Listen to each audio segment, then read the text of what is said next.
I used to think all reviews did justice to all games on release, but recently my positions have changed because not all reviews properly cover a game. There are obviously games that totally deserve the hate it receives.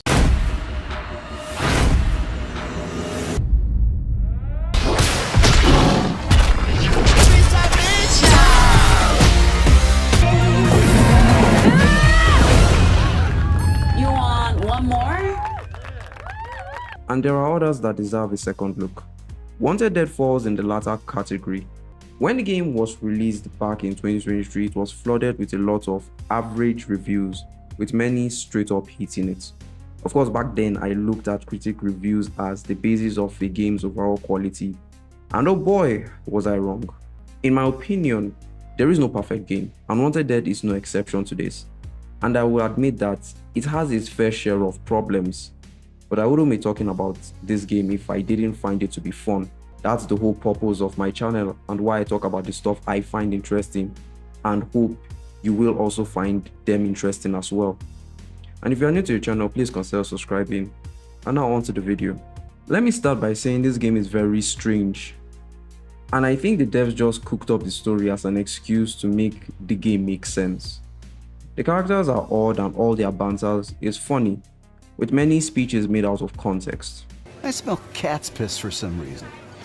What could it be? Hi, Vivian. Eat the pork. No. Just touch it. What's important here is to apologize to the pork by saying, see you soon. The story itself is not to be taken seriously. There are very disjointed cutscenes that don't do a lot of explaining.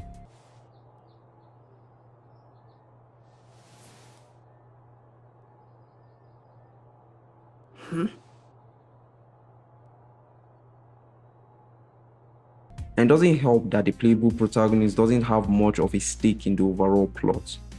So the plot itself really isn't a highlight and can be very forgettable. Where the game excels is its extremely fast-paced combat. Wanted Dead has one of the most demanding fast-paced combats I have played in recent memory. Based on what I know, it was developed by the people who worked on the Ninja Gaiden games and Dead or Alive. The fact that they worked on Ninja Gaiden tells you how this game plays, with its combat being fast and brutal. The game follows very traditional conventions and designs which date back to the 6th generation. This very deliberate approach reveals its many strengths as well as weaknesses, as there aren't many games that follow this traditional system of linearity. This was a very risky move considering this game was made without adhering to modern conventions. At the same time, I can appreciate them for doing what they did and taking the risk. The combat system is a blend of hack and slash, accompanied with a ranged attack as well. It blends these two systems perfectly by not letting the player depend solely on one form of combat. The protagonist, Hannah Stone, wields a katana and a pistol and also a rifle.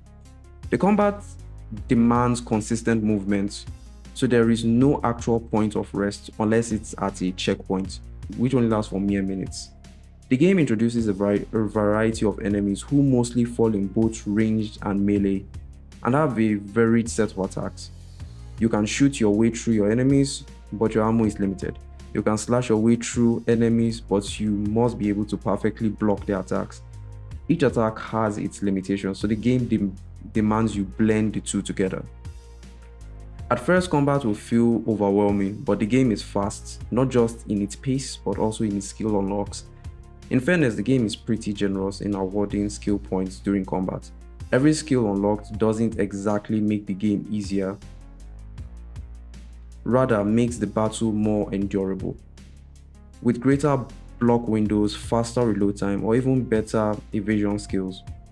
There are attacks that cannot be countered. Such situations demand parrying. The parry is usually a split-second response time for you to react to an incoming enemy attack. Exploit it properly and you open your enemy to a devastating attack, but fail and you will be on the receiving end. The game has a lot of risk-reward system. For instance, health recovery can be done two ways. The first is by consuming your Steam packs. The other happens if you are able to inflict damage and execute the enemy. In successfully doing so, you recover a portion of your health pack.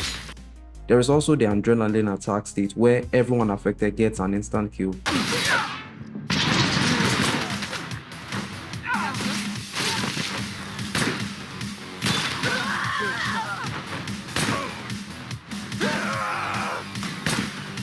Which helps in clearing out the ever-growing barrage of enemies. The game is also short, which makes the difficulty pleasant since it does not overstay its welcome. It also gives players reason to replay levels over again. Now let's talk about the not so pleasant aspects of the game. Now a challenge is healthy, not just for games but for humans in our daily lives, because the experiences help us grow and learn. It also teaches us the ability to overcome whatever comes our way. Here's the problem with the game. You will fight a huge number of enemies consistently in various locations, which include open alleys, building interiors, as well as tight hallways. You are only left with enemies that can see you clearly, a camera you have to control alongside your movement, and attack all together. This makes the combat, in my opinion, very unfair.